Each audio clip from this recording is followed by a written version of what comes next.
Oh my god. Hello everyone, welcome back to Dollar Tree Tactical. Today's video, the one thing I told y'all how to do like a few months ago, but apparently no one listened to it because I keep on getting questions in the comments. How to actually cop one of these NVG-10 bridges and the mono version and the Picatinny version. Let's get into it. Now, as per me saying I would try to get back on track to actually make videos, that was to happen.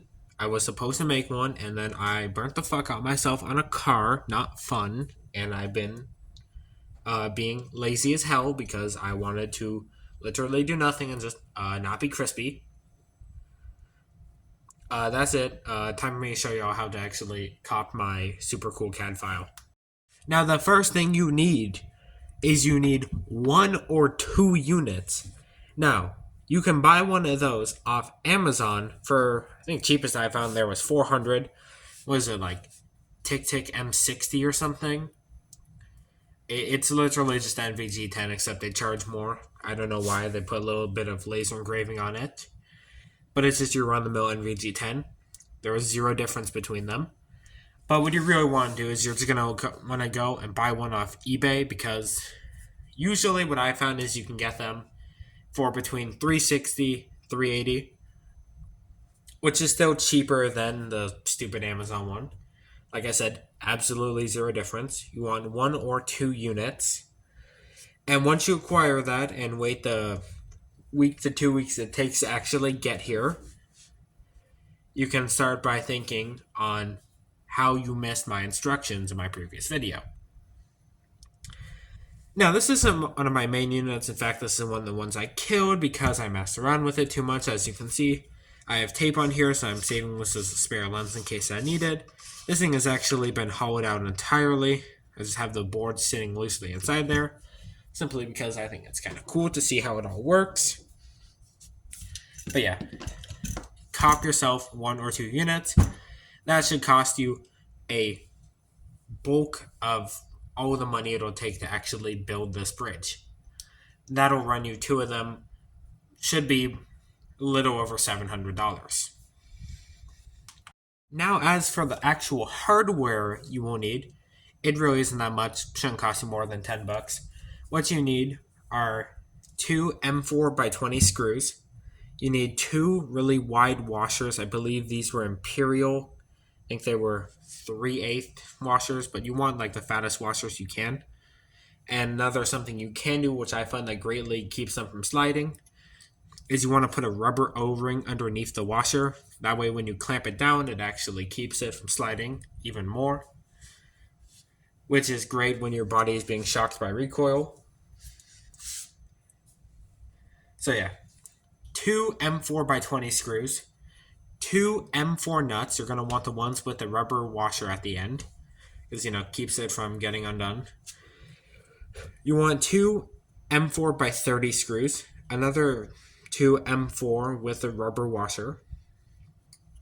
Then you're going to want a M5x15 screw. Style doesn't matter. You're going to want a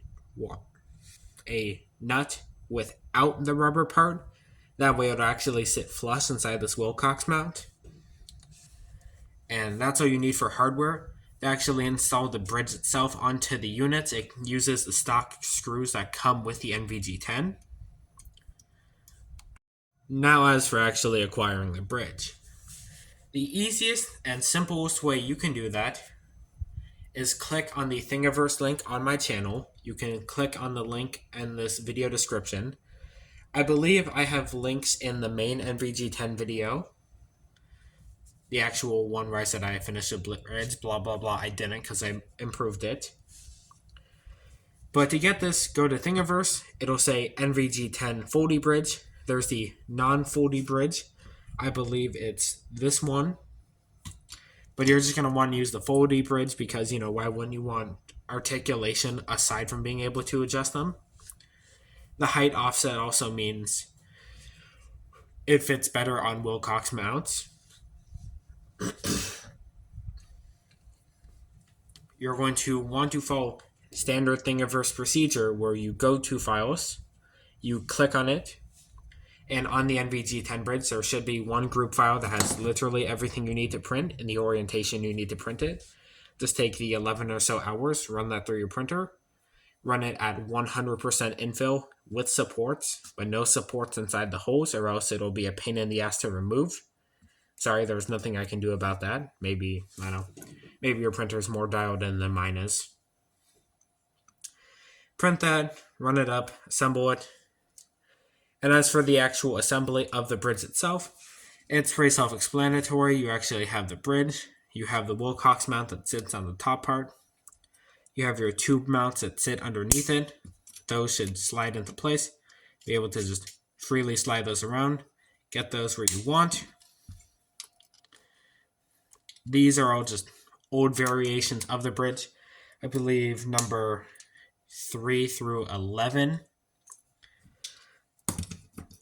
Now, if you don't want to use the group file, you're going to want to print all the main things, which include the main bridge body and the bridge arm. You want to print 2 of them.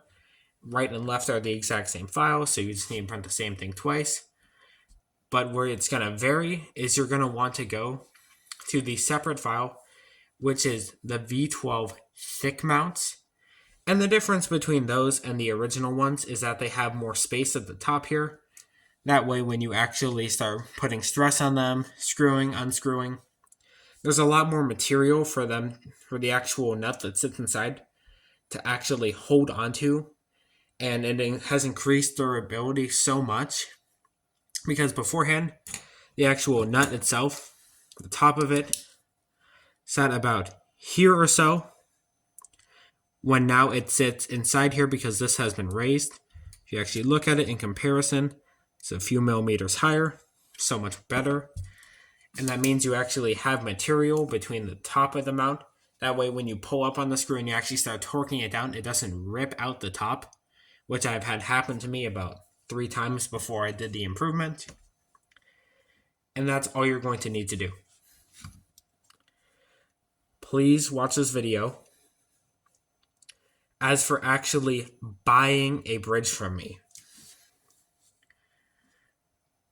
probably not. I am still not in the mood to open a store. I'm not really feeling the responsibility for that right now. So the best way is to just simply build your own. Very occasionally, I will say yes to an order and then I will print one and I will mail it to the person.